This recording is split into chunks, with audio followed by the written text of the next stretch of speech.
दरभंगा बाजार में, देखी के छोड़ा मरे छे प्यार में। लाल साड़ी काजर कारी घूमे छी हम श्रृंगार में। कमरिया हिले दरभंगा बाजार में, देखी के छोड़ा मरे छे प्यार में।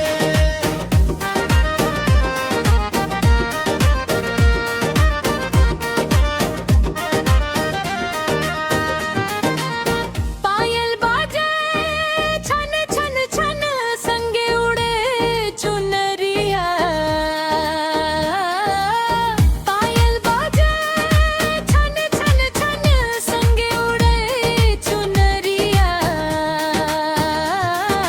गोर गोर गालन टिकारी लगे मिथिला के रानी, तोह पीछे घूमे छे अब पूरा शहर के जवानी।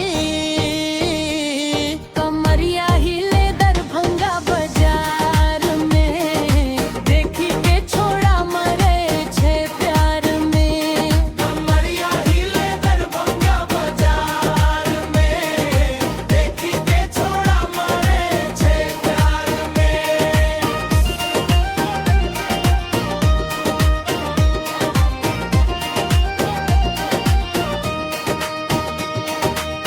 झुमका झूले बिंदिया चमके, रूप हमर इतरावया। झुमका झूले बिंदिया चमके, रूप हमर इतरावया। तोहर अदा पर फिदा भिलालो, दिल के बात बता भी। आहा कही दियो सजनी, जन्म जन्म संगनी भाभी। कमरिया हिले दरभंगा बाजार में, देखी के छोड़ा मरे छे प्यार में। कमरिया हिले दरभंगा बाजार में, देखी के छोड़ा मरे छे प्यार में। दोनों प्रेरंगे चढ़ल गहिरा, दिल संदिल जुड़ी गेल। दोनों प्रेरंगे चढ़ल गहिरा, दिल संदिल जुड़ी गेल।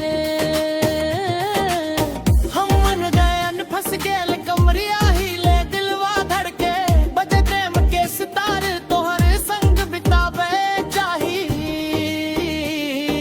जीवन के हर बहार, जीवन के हर बहार। कमरिया हिले दरभंगा बाजार में, देखी के छोड़ा मरे छे प्यार में। कमरिया हिले दरभंगा बाजार में, देखी के छोड़ा मरे छे प्यार।